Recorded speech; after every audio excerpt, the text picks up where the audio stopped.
Sir ఇన్ని దేశాలు తిరిగారు కదా, మీకు నచ్చిన దేశం ఏంటి? ఆబ్వియస్లీ ఇండియా, భారతదేశం మన దేశమే కదా. ఇప్పుడు చూడండి, ఇంత తిరిగాను.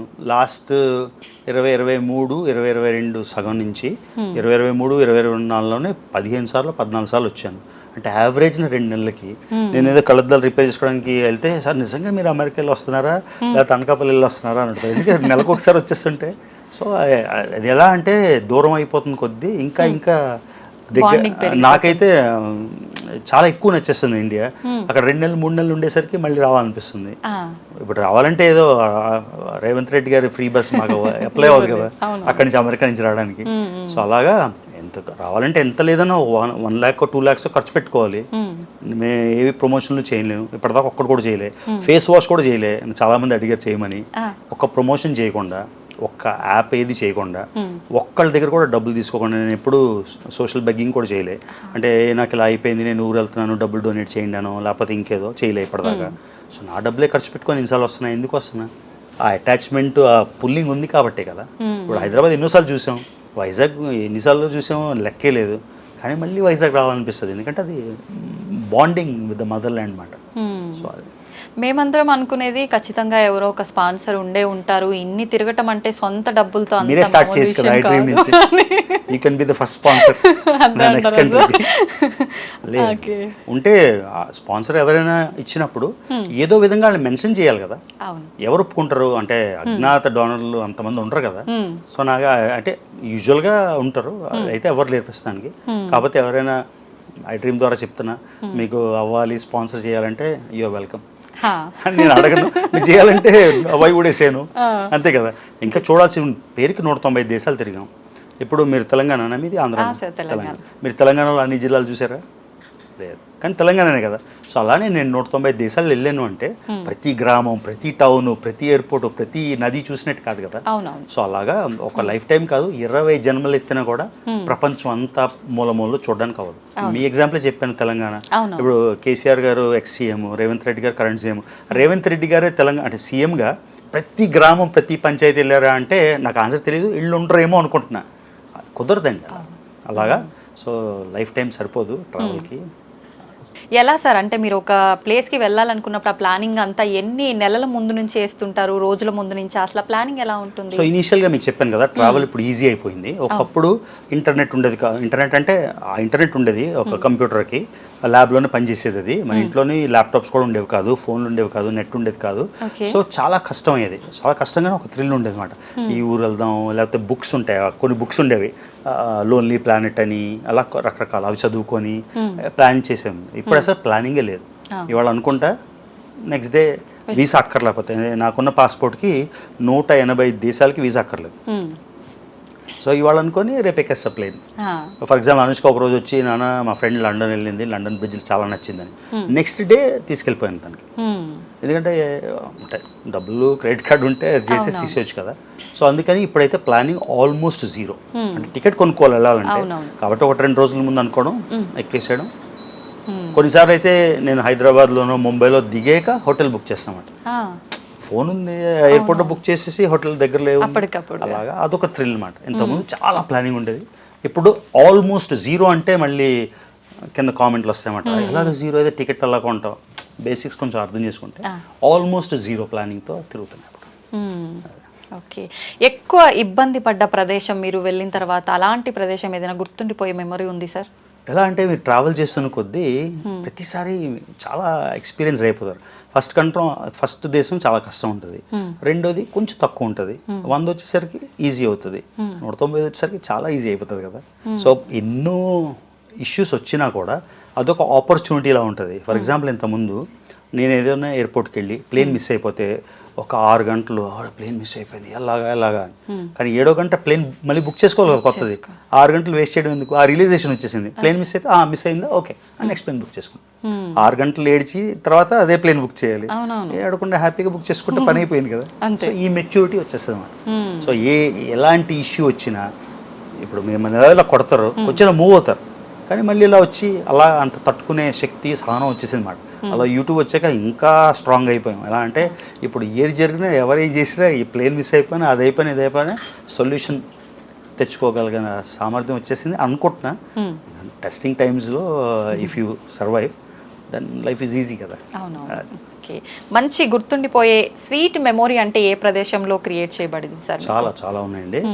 కాకపోతే మీకు కూడా కొంచెం వ్యూస్ కావాలి కాబట్టి పాకిస్తాన్ చెప్తాను నేను. ఎందుకంటే నేను పాకిస్తాన్ వెళ్ళినందుకు చాలా కాంట్రవర్సీ చేశారు యూట్యూబ్లో. అందుకని నేను ఐ డోంట్ కేర్ అని చెప్పడానికి పాకిస్తాన్ రెండోసారి మూడోసారి వెళ్ళి వీడియోలు చేశాను అనమాట. అంటే ఎవరో ఏదో అన్నారని మనం భయపడిపోయి మన లైఫ్ మార్చుకుంటే ఇంకా లైఫ్ వేస్ట్. కాబట్టి నాకు మెమొరబుల్ మూమెంట్ ఏంటంటే పాకిస్తాన్ ఎందుకు చెప్తాను.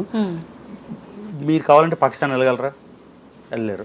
వాళ్ళు వీసా ఇచ్చినా మీకు భయం ఉంటుంది వెళ్ళాలా లేదా అని. అలాంటిది ఒక శత్రు దేశంకి వెళ్ళి మనకి ఎన్నో వార్లు, ఎంతోమంది జవాన్లు చనిపోయారు, బోర్డర్స్ దీని గురించి కాల్ చేస్తారు. అంత టెర్రర్ ఉన్న ప్లేస్ ఎక్కడ చూసినా మనం పాకిస్తాన్ అంటే వాళ్ళు చాలా ఘాతకాలు చేశారు కదా అక్కడ, పుల్వామా అని, ముంబైలో కాల్పులని. సో దాంతో క్యూరియాసిటీ విపరీతంగా పెరిగిపోతుంది. ఏంటి అక్కడికి వెళ్ళగానే అందరూ టెర్రరిస్ట్లే ఉంటారా, అందరూ గన్లు వేసుకొని ఇలా చంపేయడానికి రెడీగా ఉంటారు, ఇలాంటి క్వశ్చన్స్ ఉంటాయి కదా. సో అందుకని పాకిస్తాన్లోకి ఫస్ట్ టైం అడుగుపెట్టినప్పుడు వచ్చిన థ్రిల్ నా 195 దేశంకి అడుగుపెట్టినప్పుడు కూడా రాలేదు. సో మెమరబుల్ మూమెంట్ ఏంటంటే అంటే ఎవ్వరూ చేయలేని ఒక విషయం చేయగలిగామని. చిన్నప్పటి నుంచి చిన్న పిల్లల్ని అడిగిన ఏ దేశం అంటే పాకిస్తాన్ అని చెప్తారు. ఎందుకంటే మ్యాచ్లు అవే అవుతాయి, వార్లు అవే అవుతాయి, గొడవలు అవే అవుతాయి, అంటే అన్ని విధాలా. కాబట్టి దాని మీద ఒక కసిలాగా ఏంటి అని. సో దట్ వాజ్ అడుగుపెట్టినప్పుడు నాకు 2 రోజులు నమ్మకం లేదు నిజంగానే నిజంగా ఉన్నానా అని. I could come out of the trance మాట. సో వెనిజులా అవన్నీ 194 అన్నీ special moments. But I should say that's a special moment. ఆ తర్వాత ఇంకోటి చెప్పాలంటే ఆబ్వియస్లీ 195 అంటే ఎవరు చేయలేనిది మళ్ళీ చేయగలిగాం కాబట్టి. మళ్ళీ చెప్తాను కదా, ప్రపంచం మొత్తంలో 280 మంది 850 కోట్లలో, ప్రపంచ దేశంలో 850 కోట్లలో 280 మంది. మీరే వేసుకోండి ఎంత percentage. So it's a big moment. So ఆబ్వియస్గా అక్కడ వెళ్ళినప్పుడు కూడా మోస్ట్ థ్రిల్లింగ్ మూమెంట్. మీ మూమెంట్ బాగుంది, ఆ ఎక్స్పీరియన్స్ బాగుంది పాకిస్తాన్ అనగానే. మా అందరికి మాత్రం శత్రు దేశం వినటానికి ఇప్పుడు మనం సినిమాల్లో చూపించినట్టు మాకు కూడా శత్రు దేశం. మీరు ఇప్పుడు ఎక్స్పీరియన్స్ బాగుంది కదా సార్, మీకు అలాంటి దేశంలో అడుగు పెట్టండి. ఎండ్ ఆఫ్ ద డే ఇప్పుడు ఫర్ ఎగ్జాంపుల్ ఇజ్రాయెల్ ఉంది, పాలస్తీనా ఉంది. ఇద్దరు అద్భుతమైన ప్రజలు. నేను ఇజ్రాయెల్ 6 సార్లు వెళ్ళాను, 6 సార్లు పాలస్తీనా వెళ్ళాను. పాలస్తీనాలోని ఒకవైపు వెస్ట్ బ్యాంక్ ఉంటుంది, ఒకవైపు గాజా ఉంటుంది. ఈ గాజాలోకి వెళ్ళలేదు, ఇప్పుడు ఛాన్స్ దొరకలేదు. కానీ వెస్ట్ బ్యాంక్ ప్రతిసారి ఇజ్రాయెల్ వెళ్ళినప్పుడు ప్రతిసారి వెస్ట్ బ్యాంక్ వెళ్ళాను. 6 సార్లు పాలస్తీనా వెళ్ళాను, 6 సార్లు ఇజ్రాయెల్ వెళ్ళాను. నాకు ఇజ్రాయెల్లోని ఒక్కసారి బ్యాడ్ ఎక్స్పీరియన్స్ లేదు, పాలస్తీన్లోని ఒక్కసారి బ్యాడ్ ఎక్స్పీరియన్స్ లేదు. వాళ్ళకి వీళ్ళ గురించి చెప్పినా, వీళ్ళ వాళ్ళ గురించి చెప్పినా మంటలు వచ్చేస్తాయి. సో వాళ్ళు చెడ్డోళ్ళ మంచోళ్ళ మీరే చెప్పాలి. సో ఇద్దరు తగాదా, మీకు నాకు తగాదా ఉన్నప్పుడు మనం చాలా విధంగా కొట్టుకుంటాం. నన్ను అడిగితే విజిత అంత వర్స్ట్ ఎవరు ఉండరు నేనంట, మీరు రవి అంత వర్స్ట్ ఎవరు ఆవిడ అంటారు. అదేంటి విజిత అంత మంచి అమ్మాయి కదా. So it depends on the perception that you look at. So పాకిస్తాన్లో ట్రావెలర్స్గా వెళ్ళిన అమెరికన్స్ కానీ యూరోపియన్స్ కానీ వాళ్ళు అంటారు పాకిస్తాన్లో వాళ్ళకి లభించిన ఆతిథ్యం, వాళ్ళకి లభించిన వెల్కమింగ్ నేచర్ ఇక్కడ దొరకలేదు. కానీ మనకి వేరే ఎక్స్పీరియన్స్ కదా. సో ఆ విధంగా depends on how you look at it. కాకపోతే శత్రుదేశం మీకు శత్రుదేశం, మాకు శత్రుదేశం. ఎందుకంటే టెరిటోరియల్ డిస్ప్యూట్ వచ్చినప్పుడు, ఇండియాకి పాకిస్తాన్కి వార్ అయినప్పుడు ఎవరికి సపోర్ట్ చేస్తాం అసలు? ఇలా కళ్ళు కూడా ఆర్పక్కలే కదా, ఇండియాకే సపోర్ట్ చేస్తాం మన దేశం కాబట్టి.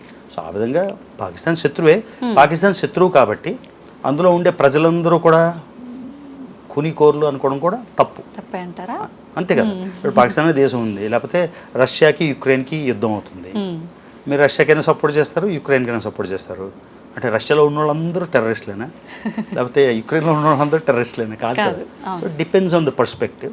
సో గవర్నమెంట్ విధానాలని, మిలిటరీని, ఆర్మీని ఒకలా చూడాలి. కామన్ ప్రజలు అక్కడ పాకిస్తాన్లో రిక్షా తొక్కునేవాడు ఉంటాడు, ఆయనకి దీనికి ఏం సంబంధం ఉంటుంది? ఆ విధంగా. సో నేను తిరిగిన ట్రావెల్స్లో people from any country, every country, they're always nice, good, sweet in general. ఎన్ని రోజులు ఉన్నారు సార్ మీరు అక్కడ? పాకిస్తాన్ నేను ఇప్పటికీ మొత్తం 3 సార్లు వెళ్ళాను. 3 కలిపి ఒక 30-35 రోజులు, 35 రోజులు వెళ్ళి ఉంటాం. దాదాపు ఒక నెల. కానీ అన్ని స్టేట్స్ చూసేసాను, అన్ని ప్రావిన్సెస్ చూసేసాను పాకిస్తాన్.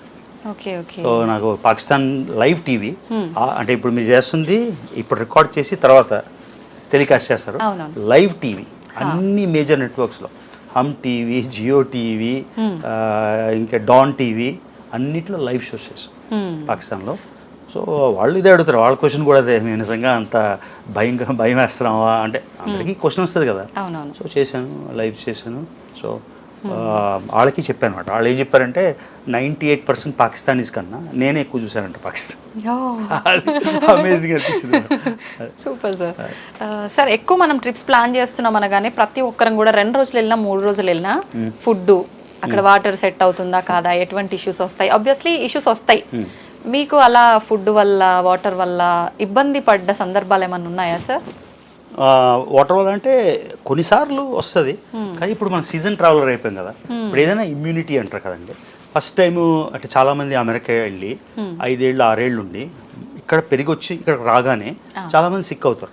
చాలామంది, నేను కూడా ఫస్ట్లో 2 ఏళ్ళు వెళ్ళిపోయి స్టూడెంట్కి వచ్చి రాగానే ఏదో రోడ్ మీద తింటే సిక్ అయిపోయింది. అది ఇమ్యూనిటీ తగ్గిపోతుంది, ఎందుకంటే అమెరికా రిలేటివ్గా డస్ట్ ఎక్కువ ఉండదు, క్లీన్ కంట్రీ, శానిటేషన్ అంతా బాగుంటుంది. సో మన బాడీకి ఇమ్యూనిటీ తగ్గిపోతుంది. సో ఇండియాలో పెరిగినప్పుడు మన ఎక్కడికి వెళ్ళినా ఏం ప్రాబ్లం రాదు, ఎందుకంటే మన ఇక్కడ ఉన్న వాతావరణ పరిస్థితి అది. సో ఇమ్యూనిటీ ఇప్పుడు ఇంత ట్రావెల్ చేస్తాం కాబట్టి ఆటోమేటిక్గా ఇమ్యూనిటీ బిల్డ్ అయిపోతుంది. సో నాకైతే ఎప్పుడు ప్రాబ్లం రాలేదు, ఎక్కడికి వెళ్ళినా బాగానే. ఒక్కసారి కూడా సార్, అసలు ముందుగా మనం ఏదైనా ఒక పని చేయాలన్నా, ఏదైనా గోల్ పెట్టుకోవాలన్నా ఎవరినో ఒకరిని చూసి ఇన్స్పైర్ అవుతుంటారు జనరల్గా. మీరు ఇలా ఇన్ని దేశాలు చుట్టి రావాలి అనే ఒక ఆలోచన రావడానికి మీకు ఎవరైనా ఇన్స్పిరేషన్ ఉన్నారా సార్? నిజంగా చెప్తున్నా, ఇది లేదు. కాకపోతే ఈ చిన్నప్పుడు చదువుకుంటాం కదా హిస్టరీ, అన్నీ అక్కడి నుంచే. మార్కో పోలో గురించి చదివినప్పుడు, ఫాహియన్ గురించి చదివినప్పుడు, హ్యూన్ సాంగ్ అని చదివినప్పుడు, ఐబన్ బట్టుటా ఇలాంటి వాళ్ళు చదివినప్పుడు తెలియకుండానే చంద్రముఖి ఇలాగా ఫీలింగ్స్ వచ్చేవి. సో మళ్ళీ నేను కొత్తగా ట్రావెల్ చేసి ఉంటే మీరు అనొచ్చు మన తెలుగులో ఈ వ్లాగర్ని చూసో, హిందీలో ఆ వ్లాగర్ని చూసో అని. కానీ మన ట్రావెల్ అసలు యూట్యూబే 2014 అనుకుంటా వచ్చింది. చిన్నప్పుడు యూట్యూబ్ లేదు, ఇన్స్టాగ్రామ్ లేదు, ఫేస్బుక్ కూడా లేదు. నేను ట్రావెల్ చేసిన 10 ఏళ్ళకి ఆర్కుట్ అని ఒక టూల్ వచ్చింది. అప్పుడు సోషల్ మీడియా లేదు. సో ఎవరిని చూసి ఇన్స్పైర్ అవుతాం? సో ఇలాంటి సీజన్డ్ ఏజ్ ఓల్డ్ ట్రావెలర్స్ని చూసే ఇన్స్పిరేషన్. సో ఇది స్వచ్ఛందంగా వచ్చిన ఇంట్రెస్టే. ఓకే.